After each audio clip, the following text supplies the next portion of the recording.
제가 또 오늘 예배 가운데 풍성하게 우리 중에 임할 줄로 믿습니다.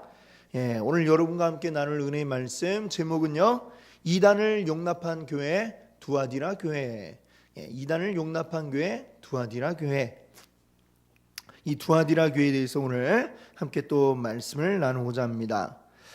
오늘 이 밤에도 우리 하나님이 또 우리에게 큰 은혜 내려주실 줄 믿습니다. 특별히 우리 금요일 밤에는 우리 참 그동안 우리에게 생소했던 이 요한계시록의 말씀들을 우리가 같이 살펴보고 있습니다.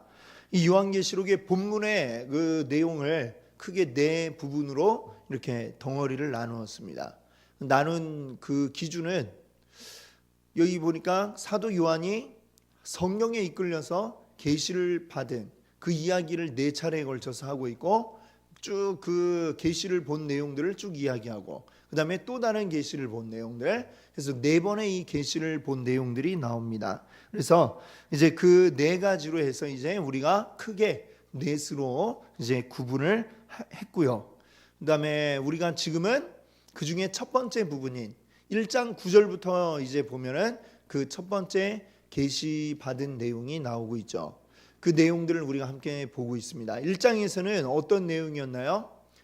이 사도 요한이 계시 중에 보게 된 예수님의 모습, 뭐 어떤 옷을 입었는가, 눈은 어떻고, 또 그 입에는 또 어떻고, 뭐 이런 것들, 손은 또 어떻고, 발은 어떻고 하는 이런 것들에 대해서 이제 쭉 묘사를 해놓은 것이 나오고 있죠.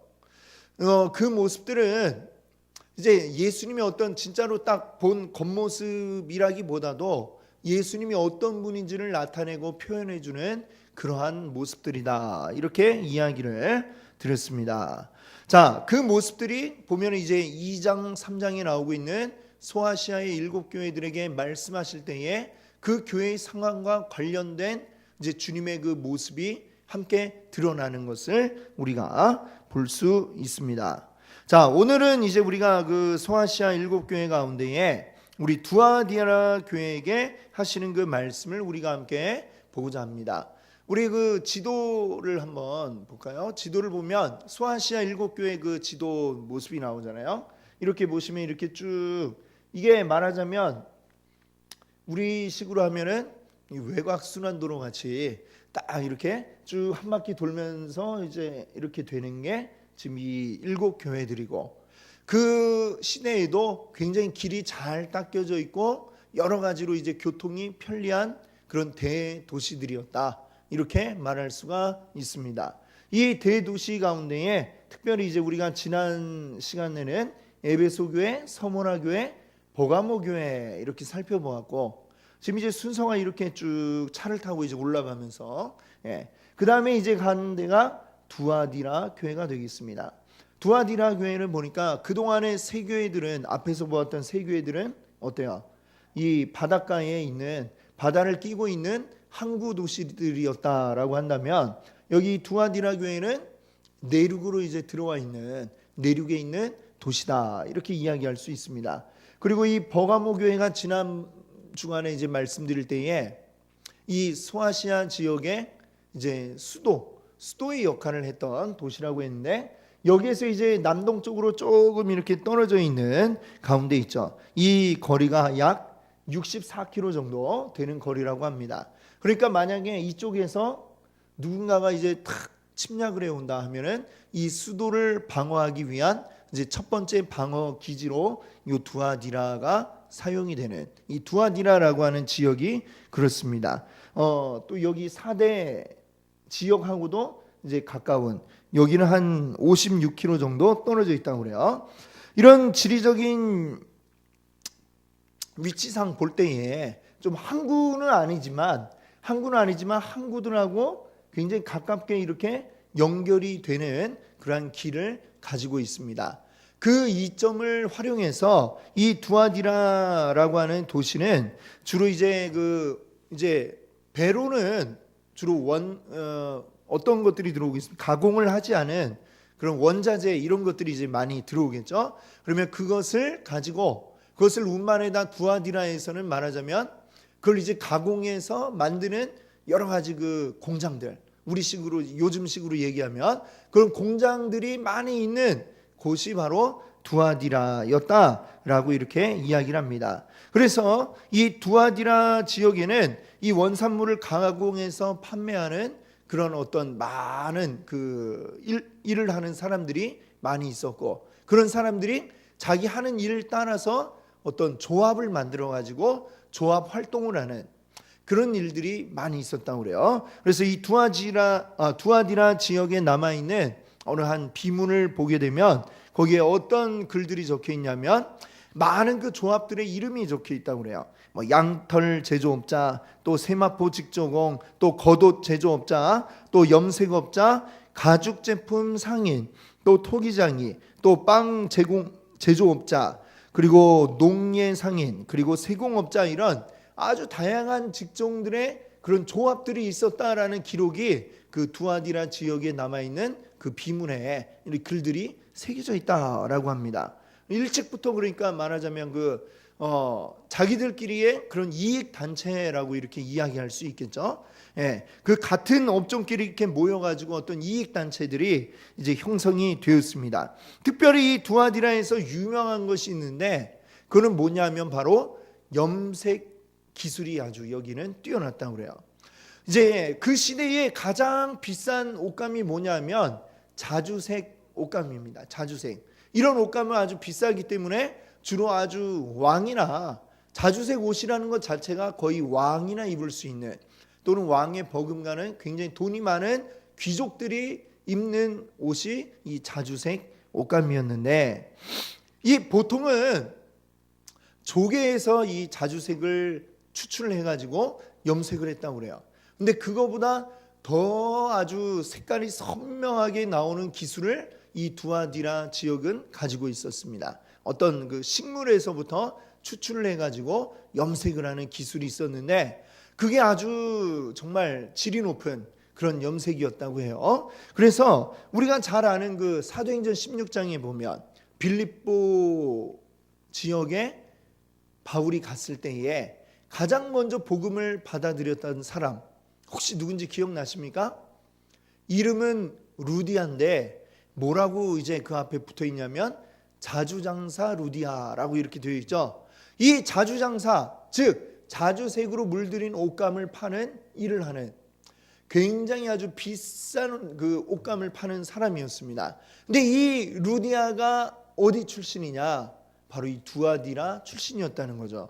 그러니까 두아디라에서 자기 고향에서부터 이제 그 자주색 옷감을 이제 가져다가 파는 일을 빌립보에서 했었구나. 이 연관이 있는 걸 우리가 알 수가 있습니다. 자, 이런 염색업을 비롯한 많은 조합들이 있는데 이 조합들이 물론 자기 어떤 이익을 위한 친목도모 이런 것도 하지만 이 조합마다 뭐가 있냐면 자기들을 보호해주는 어떤 수호신, 수호신이라는 걸 이제 지정을 해가지고 이 신이 우리를 보호해주고 우리가 잘 되게 도와준다, 이런 생각들을 가지고 있었습니다. 그러면 자기들을 도와주는 이 수호신에게 어떻게 하겠어요? 당연히 그 신을 위해서 제사를 드리는 이런 일들이 당연히 이루어질 것입니다.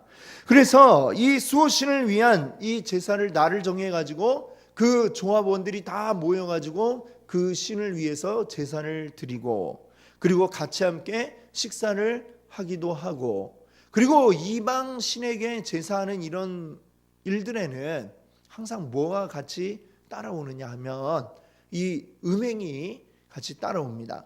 그 신을 섬기는 여자 사제와 이런 그런 음란한 행위가 이어지는 것이죠. 그러니까 이 조합이 많으니까 그런 일들도 많고 수호신을 위한 어떤 제단들도 많고 이 음행이 아주 일상적으로 또 일어나는 그러한 지역이 두아디라 지역이다. 이렇게 이제 우리가 이해를 하고, 그로 인해서 어떤 문제들이 이 두아디라 지역에 생겼는가, 두아디라 교회에 생겼는가, 이제 보면은 좀 이해가 되죠. 자, 먼저는 이제 이 두아디라 교회를 향해서 예수님이 칭찬을 먼저 하십니다. 뭐라고 칭찬하시느냐? 칭찬하기 전에 이 두아디라 교회에 말씀하시는 예수님의 모습이 이제 18절에 묘사가 되어 있는데요. 거기 보면 뭐라고 되어 있냐면 18절에 보니까 그 눈이 불꽃 같고 그 발이 빛난 주석과 같은 하나님의 아들이다 라고 이렇게 이야기하고 있습니다. 눈이 불꽃 같다. 앞에서 1장에서 나왔던 예수님의 모습 가운데 눈에, 우리가 흔히 하는 말로 눈에 아주 불을 켜고 찾는다 이런 말이 있잖아요. 그렇죠? 보이지 않는 뭔가를 찾기 위해서 눈에 불을 켜는, 밖에 조명이 없어도 눈에 불을 켜면 잘 보이겠죠. 뭐 실제로 우리 눈에 불을 켤 수는 없지만 이게 뭘 의미하느냐? 주님의 눈에 보이지 않을 것이 없다라는 이야기를 하고 있는 겁니다. 주님이 지금 두아디라 교회를 보는데 너희들의 모든 걸 내가 다 보고 있어. 지금 그런 의미로 그 눈이 불꽃 같다. 또 발은 아주 빛난 주석 같다 그랬습니다. 이 발은 뭐냐? 원수를 아주 짓밟는 그런 발이라고 말씀을 드렸죠. 그러면 지금 이렇게 주님이 두아디라 교회에게 말씀하신다라는 얘기는 아주 뭔가 이 두아디라 교회의 상황이 심각하다, 이런 걸 우리가 짐작을 할 수 있습니다. 자, 그래도 이 두아디라 교회도 칭찬받을 것이 있어요. 19절에 나와 있는데 무엇을 칭찬받느냐? 내가 내 사업과 사랑과 믿음과 섬김과 인내를 나누니 내 나중 행위가 처음 것보다 많도다.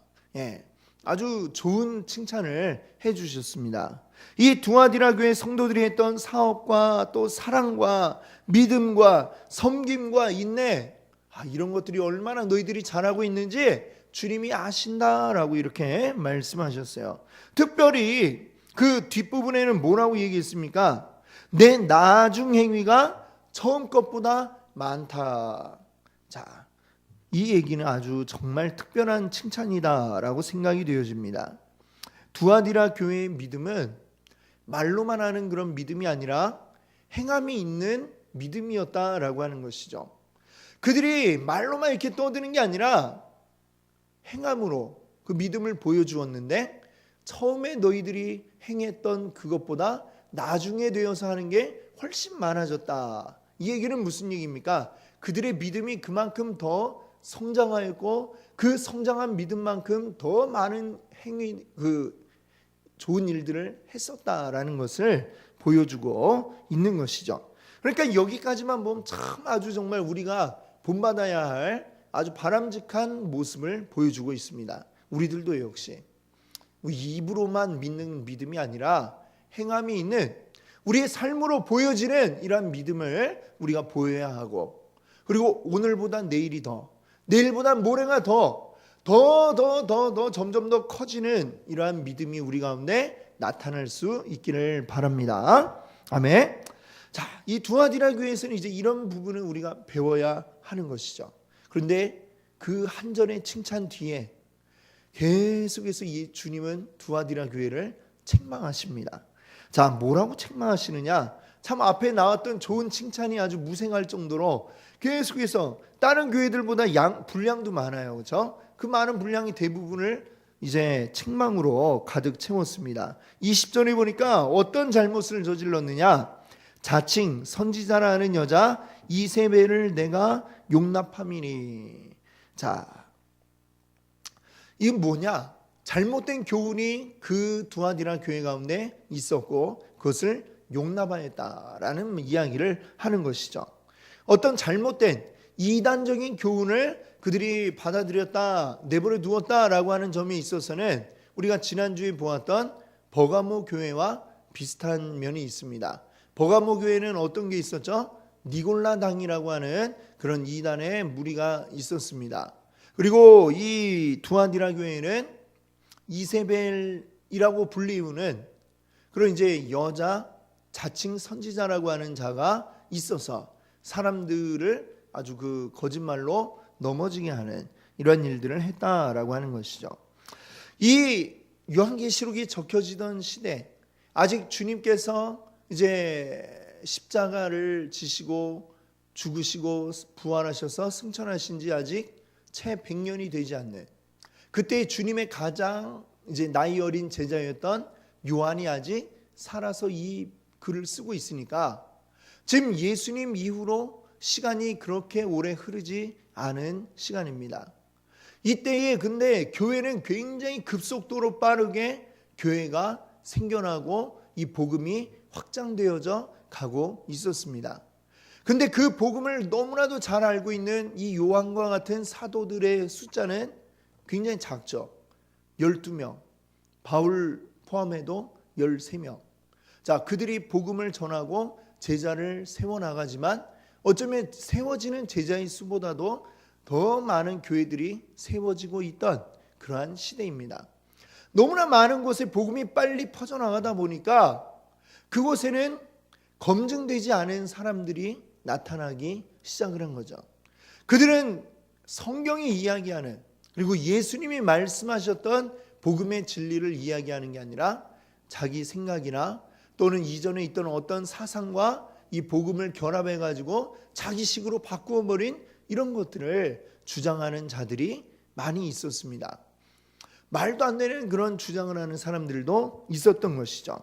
그것이 이 버가모 교회에서는 니골라당이라는 이름으로 활동을 했었다라고 한다면, 이 두아디라 교회에는 어떤 그것을 이끌고 있는 자칭 선지자라고 하는 이세벨로 불리는 사람이 있었다는 것입니다.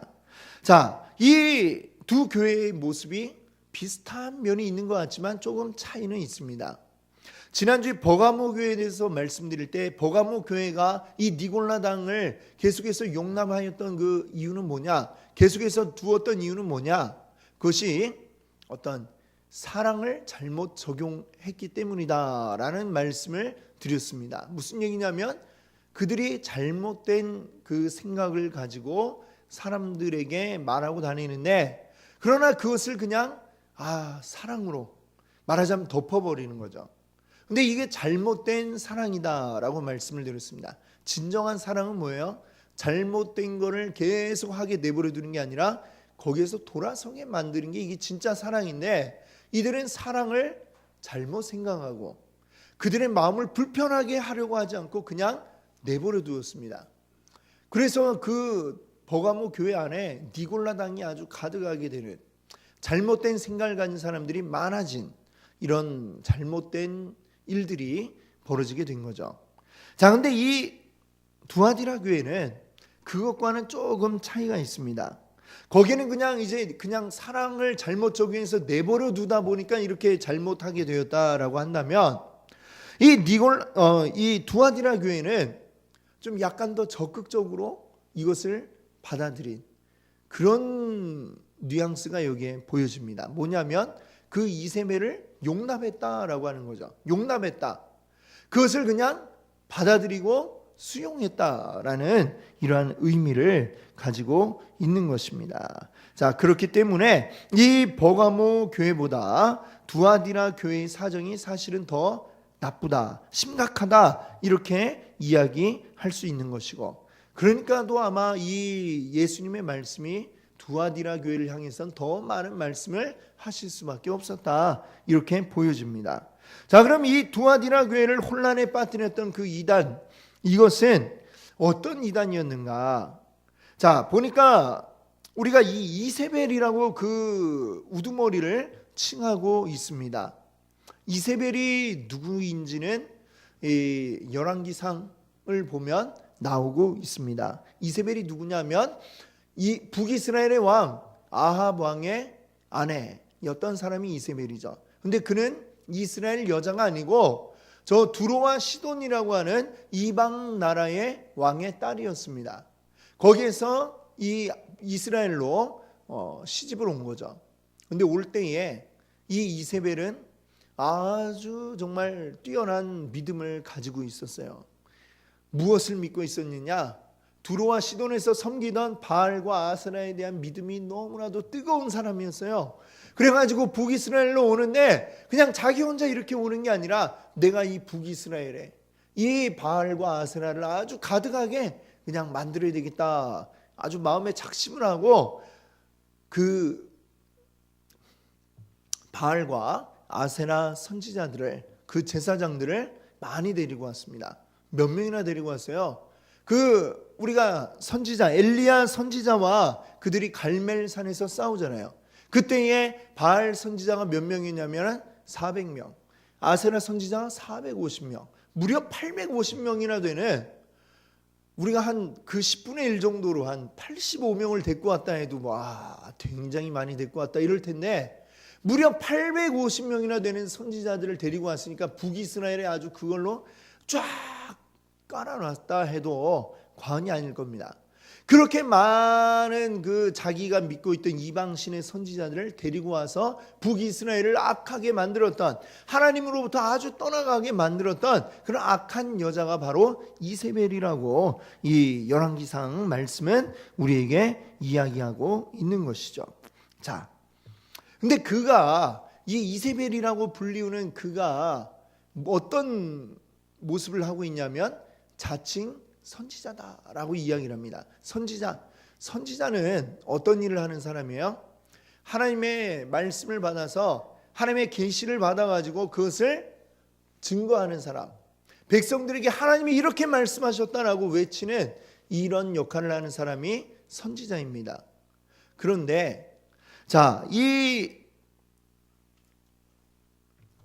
지금 이세벨이라고 하는 이 여인이 지금 자기도 선지자다라고 하면서 내가 하나님의 말씀을 받았다라고 이야기하면서 사람들에게 말하고 있다는 것이죠. 자, 신약에 우리가 성경을 보면 대부분의 선지자는 다 어디에 나올까요? 구약에 나오나요? 신약에 나오나요? 대부분의 선지자 다 구약에 나오죠. 신약에 우리가 마지막 선지자라고 할 수 있는 사람은 세례 요한 정도입니다. 세례 요한이 했던 일은 뭐예요? 하나님께서 나를 미리 오실 분에 앞서서 나를 보내서 외치라고 하는, 나는 광야에 외치는 소리다라고 하면서 하나님이 그분을 나에게 예비하라고 하셨다라는 이 외침을 외쳤죠. 세례 요한의 외침은 딱 거기까지. 예수님이 오셔서 세례 요한에게 세례 받고 나서 공생애를 시작하고 나니까 세례 요한이 다니면서 뭐라고 사람들에게 외쳤다, 이런 이야기가 성경에 나옵니까? 안 나옵니까? 안 나오죠. 세례 요한의 역할은 딱 주님이 공생애를 시작하시기 전까지가 그의 역할이었습니다. 이게 뭘 의미하느냐? 예수님의 그 세 가지 역할이 있다고 제가 말씀을 드렸죠. 예수님 그 메시아라고 하는 그 말 자체가 기름 부음 받은 자라고 하는 뜻인데, 예수님이 그 기름 부음 받은 자의 역할, 왕과 제사장과 그리고 선지자의 역할을 예수님이 그 한 몸에 다 감당하셨다는 거예요. 그리고 예수님은 그 이전의 선지자나 제사장, 왕들은 다 부족함이 있습니다. 그 이전의 것들은 장차 오실 예수님에 대한 모형이요 그림자라고 성경은 이야기하죠. 이제 완전한 분이 오신 거예요. 그전에는 그림자만 보다가 이제 진짜 실체가 딱 나타났습니다. 그러니까 그 이후에 선지자가 더 필요 있어요, 없어요? 필요가 없죠. 그러니까 더 이상 이 선지자가 나오지를 않는 것입니다. 예수님으로 충분하기 때문에 더 이상의 선지자는 필요가 없었다라는 것이죠. 그 말은 하나님께서 이제 예수님을 통해 우리에게 하시고자 하는 말씀을 다 전해 주셨다는 거죠. 더 이상은 우리에게 특별한 다른 어떤 선지자들이 필요가 없다라고 하는 것입니다. 자, 근데 이상하게도 오늘까지도 자칭 선지자라고 하는 사람들이 굉장히 많이 있다라고 하는 것이죠. 이게 참 웃기는 일이죠. 예수님이 오심으로 더 이상 선지자가 필요 없게 되었는데 아직도 내가 선지자요라고 이렇게 말하는 사람들이 있다라는 것이에요. 자, 하나님께서 물론 우리 사람들에게 필요할 때는 직접적으로 뭔가 계시를 주는 이런 일들이 아예 없지는 않겠지만, 그러나 그것이 뭔가 우리에게 이 성경이 완성된 이후로, 예수님이 오신 이후로 특별하게 그를 통해서 그에게 어떤 계시를 주어서 아주 성경이 이야기하고 있지 않는 뭔가를 우리에게 말씀하시는 것, 이런 것은 절대로 없다라는 사실을 우리가 알아야 됩니다. 성경 외에 하나님이 우리에게 더 주실 말씀이 없습니다. 우리에게 필요한 모든 것, 충분한 것들을 하나님이 우리에게 계시로 이미 특별한 계시, 이 성경을 통해 우리에게 주셨다라고 하는 것이죠. 하나님에 대해서 우리가 알고 싶으면 성경을 보면 되고, 성경을 보면 우리가 알아야 될 모든 것들이 들어 있다는 것입니다. 우리나라에서는 이 1992년 10월 28일 아마 다 기억하실 거예요. 그때 예수님이 재림하셔가지고 막 다 휴거가 된다고 그래가지고 난리가 났는데 정말 온 나라가 다 시끌벅적할 정도로 난리가 났었습니다. 그날에 주님이 오신다 이런 계시를 받은 사람이 그것을 이제 사람들에게 이야기하고 그러니까 그때를 대비하라 하면서 막 이 난리가 났는데 어떻게 됐습니까? 결과는 우리가 너무나도 잘 알듯이 그날에 휴거된 사람 단 한 사람도 없었다라고 하는 것이고 우리가 잘 알듯이 그 다미 선교회였죠. 다미 선교회 거기에 이제 이거였던 이장님 목사였나요? 그 사람의 침대 밑에서는 거액의 이 돈이 들어가 있는 통장이 몇 개나 발견이 되었다라는 이야기를 우리가 들었습니다. 그날에 휴거가 될 텐데 뭐하러 그렇게 통장을 막 숨겨놨는지 아마도 그 자신도 믿지 않았나 보다 이런 생각을 우리가 하게 되는 것이죠. 만약에 우리에게 어떤 특별한 날 오시겠다라고 말씀하실 필요가 있었다면 주님은 분명히 이 성경에 몇 년, 몇 월, 며칠 내가 올 거야 라고 우리에게 분명히 말씀을 하셨을 것입니다. 그 얘기가 여기 없다는 이유는 특별하게 몇 날, 몇 월, 며칠 그것을 우리가 알아야 될 필요가 없고 주님은 그러나 분명하게 말씀하시길 내가 분명히 너에게 다시 오겠다라는 말씀으로 우리에게 약속을 하신 것 거기까지 우리가 믿고 그 날을 대비하면 되지. 만약에 주님이 어떤 특정한 날을 만약에 말씀하셨다면 이런 착각을 하는 사람도 있을지 몰라요. 그러면 그 전날까지 막 열심히 놀다가 하루 전날 내가 회개하고 새롭게 되리라 뭐 이런 부작용이 생길 수도 있잖아요. 그러니까 아예 주님은 언제 어느 때 올지 마치 도적이 오는 것처럼 아무도 모르게 그 어느 때인가 올 것이다 라고 이렇게 말씀을 하셨던 것입니다. 우리가 기억할 것은 우리에게 필요한 것은 무엇이냐? 바로 하나님의 계시는 진정한 계시는 성경뿐이다 라고 하는 것이지 성경이 말하고 있지 않는 다른 어떤 것을 내가 계시를 받았다라고 이야기하는 사람들은 무조건 100% 이것은 사이비 이단이다 라는 사실을 우리가 기억할 수 있기를 바랍니다. 자, 이 자칭 선지자 이세벨 이 이세벨이라는 이름을 굳이 그 어떤 그 자칭 선지자라고 하는 이 여자에게 붙였던 이유가 있겠죠. 이세벨이 했던 것 아까도 말씀드린 것처럼 바알과 아세라 선지자들을 데리고 와서 이 온 이스라엘이 다 이방 종교에 빠지도록 그리고 이방 종교의 어떤 음행에 빠지도록 만들었던 그 일을 했던 사람이 바로 이세벨이라는 것이죠. 그렇다면 지금 이 두아디라 교회의 이세벨 역시 어떤 역할을 하겠습니까? 두아디라 교회 성도들로 하여금 혼미하게 만들어서 이방신을 섬기고 이방신을 섬김으로 인해서 영적으로 육적으로 음행하는 이것에 대한 감각이 무뎌지게 만들어서 타락하게 만드는 이런 일을 그 이세벨이 했을 것이다. 우리가 짐작할 수 있는 것입니다. 짐작컨대 아까 말씀드린 것처럼 이 두아디라 교회는 뭐가 많다고 그랬어요? 조합들이 많고 그 조합들마다 자기들의 수호신을 두고 수호신을 위한 제사를 드리고 그리고 나서 그 온갖 음행과 이런 것들을 행했다라고 하는 것입니다. 이방신을 섬기는 것 자체가 영적인 음행이요.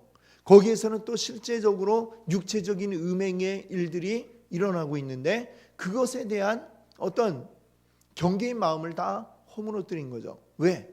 아마 이 두아디라 교회 가운데도 이런 조합에 소속되어 있는 조합원들이 굉장히 많이 있었을 겁니다. 그들의 생업 가운데 하고 있는 일들이 속해 있는 조합들이 그 많이 있었을 거예요.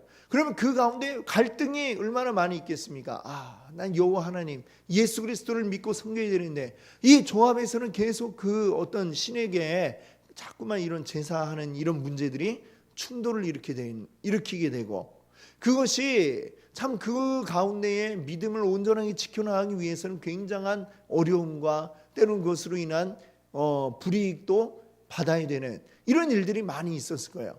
그런데 이 이세벨이라는 사람이 탁 나타나더니 그거 너무 그렇게 신경 쓰지 마. 우리 마음이 중요하지 뭐. 우리만 하나님 잘 믿으면 되지 뭐 하면서 이제 그런 어떤 갈등들을 그냥 이제 무마해버리고 거기에 가서 절하고 그러고 와갖고 또 하나님 잘 믿으면 되지. 거기 가서 하던 대로 하고 여기 와서 또 잘하면 되지. 아마 이런 식으로 그 이세벨이라는 자가 이야기하였을 것이다. 이런 생각이 듭니다. 그러니까 어떻게 돼요? 그 이세벨이라는 자가 외치는 그 말에 굉장히 사람들이 이제 용기를 얻게 되는 거죠. 아, 그렇게 해도 되는구나. 자, 그 말이 굉장히 솔깃하게 들어와서 많은 사람들이 이 영적으로 육적으로 음행에 빠지기를 두려워하지 않고 주저없이 그들이 그러한 잘못된 길들을 가게 되고 말았을 것입니다. 그렇기 때문에 20절에 보니까 뭐라고 이야기했습니까? 뒷부분에 그가 내 종들을 가르쳐 꿰어 행음하게 하고 우상의 제물을 먹게 하는도다. 이 말씀을 보건대 아마 그런 일들이 벌어지었을 것이다. 이렇게 우리가 생각해 볼 수 있는 것이죠. 자, 이런 두아디라 교회를 향해서 주님은 이미 경고를 하고 회개해라라는 말씀을 하신 적이 있었다라고 지금 성경이 적고 있습니다. 21절에 보세요. 또 내가 그에게 회개할 기회를 주었으되, 여기 그는 누구예요? 그 우두머리 이세벨에게 내가 회개할 기회를 주었다. 이미 한번 그에게 권면을 하고 이것은 잘못된 것이니 그것을 그렇게 사람들에게 전파하지 마라. 분명히 경고를 했었다는 것이죠. 그러나 여전하게 계속해서 자신의 주장을 굽히지 않고 사람들을 음행으로 이끄는 이 일들을 계속하여 했었다라고 하는 것입니다. 그래서 주님은 심판을 경고하십니다. 먼저 이 문제 이세벨에게 22절에 보니까 내가 그를 침상에 던질 터이요. 갑자기 침상에 던진다. 침대 위로 확 던지겠다는 얘기죠. 무슨 애기들 이렇게 어린 아기 때 막 침대에 집어 던지면 굉장히 좋아하는데 그런 걸까요? 아니죠. 침상에 던져버리겠다. 사실 우리가 침대에 눕는 게 잠을 자기 위해서 눕기도 하지만 우리 또 어떤 목적으로 눕기도 합니까? 몸이 너무 아플 때 침대에 눕잖아요. 그렇죠? 병상에 누웠다라고 이렇게 이야기를 하죠. 자, 바로 그것입니다. 여기서 이야기하는 침상은 바로 질병과 고통의 자리인 것이죠. 질병과 고통의 자리로 내가 너를 던지겠다. 이 이세벨에게 이렇게 말씀합니다. 자, 이세벨뿐만이 아닙니다. 잘못을 저지른 사람은 그 우두머리뿐만이 아니라 그 말을 듣고 그대로 따랐던 사람들. 22절에 보니까 뭐라고 했어요? 그와 더불어 간음하는 자들. 이세벨의 말을 듣고 아주 적극적으로 함께 우상 숭배의 길로 갔던 그 자들에게 뭐라 말씀하세요? 만일 그의 행위를 회개하지 아니하면 큰 환난 가운데 던지고. 잘못을 저지른 자에게 하나님은 무조건 심판부터 하시는 게 아니라 그들에게 회개해라 라고 먼저 경고를 하십니다. 회개하면 살 수 있겠지만 그러나 회개하지 않고 계속해서 그 죄 가운데 머물러 있을 때에 하나님이 그들 역시 또 큰 환난 가운데 던질 것이다 말씀하고 있습니다. 자, 그리고 23절에 또 뭐라 하세요? 내가 너희 각 사람의 행위대로 갚아주리라. 각 사람이 잘못한 그것대로 다 벌을 받게 될 것이다 말씀하고 있습니다. 그러나 이 두아디라 교회는 이렇게 이 이세벨의 그 거짓말에 속아서 넘어간 자들만 있지는 않았습니다. 24절에 보니까 거짓 계시에 넘어가지 않았던 사람들이 있어요. 그들에게는 24절에 뭐라고 얘기하냐면요, 두아디라에 남아있어 이 교훈을 받지 아니하고 소위 사탄의 깊은 것을 알지 못하는 너희에게 말하노니. 이세벨과는 함께하지 않았던 사람들이 있다는 겁니다. 그들에게 말하노니 다른 짐으로 너희에게 지울 것은 없노라. 아까 말씀하셨죠. 각 사람의 행위대로 갚아주리라. 잘못하지 않은 사람까지 심판받지 않는다 말씀하고 있는 것이죠. 그리고 그들에게 뭐라고 또 말씀하세요? 25절에 보니까 너희에게 있는 것을 내가 올 때까지 굳게 잡으라. 너희의 그 믿음, 옆에서 아무리 잘못된 길로 가더라도 흔들리지 않고 붙잡고 있던 그 믿음을 끝까지 굳게 잡으라, 이렇게 말씀하고 있습니다. 26절은 이제 주님의 약속이에요. 이기는 자와 끝까지 내 일을 지키는 그에게는 만국을 다스리는 권세를 주리니. 주님의 말씀 끝까지 붙잡고 함께하는 자들에게 만국을 다스리는 권세를 주겠다. 이 만국을 다스리는 권세, 이 권세를 나타내는 권세자들이 손에 뭘 쥐고 있어요? 임금의 규, 이런 것이 이제 성경에 나오죠. 그와 마찬가지로 이 권세의 뒤에 보시면 어떤 거에 나오냐면 27절에 철장을 가지고, 그 권세를 나타내는 철장, 그리고 또 무엇을 준다 하십니까? 28절에 보니까 그에게 새벽 별을 주리라, 이렇게 약속하고 계십니다. 오늘 이 두아디라 교회를 보면서 우리가 기억해야 할 것은 사람의 어떤 계시, 이걸 너무 좋아하면 안 된다라고 하는 것입니다. 우리에게 하나님이 주신 특별한 계시는 바로 성경이고 예수 그리스도이십니다. 주님이 우리에게 주실 모든 것을 이 성경에 담아 놓으셨고, 그것을 통해 우리가 모두가 구원의 자리에 이를 수 있는 것입니다. 너무나도 객관적이죠. 다른 사람이 헛소리 하지 못하도록 하나님이 이미 다 우리에게 객관적인 모든 것을 이 기록으로 남겨 놓으셨습니다. 우리가 궁금한 게 있으면 성경을 읽으면 되고, 우리가 알지 못하는 게 있으면 성경을 읽으면 되고, 하나님에 대해 더 깊이 알고 싶으면 더 많이 우리가 성경을 읽고 익히면 되는 것이죠. 사람의 소리에 내가 뭐 이런 걸 봤다, 신비주의 막 이런 거 너무 좋아하는 것도 참 문제가 될 수가 있습니다. 하나님이 우리에게 주시는 아주 신비한 체험들 할 수 있지만, 그보다 더 중요한 것은 하나님이 우리에게 주신 객관적인 것, 나의 어떤 주관적인 체험보다도 하나님이 우리에게 객관적으로 주신 이 사실에 입각한 믿음을 우리가 가질 때에, 그 다음에 또 주님 안에서 느끼는 나의 어떤 주관적인 체험들이 더해지면 우리의 믿음이 더 굳건하게 설 수 있는 것이죠.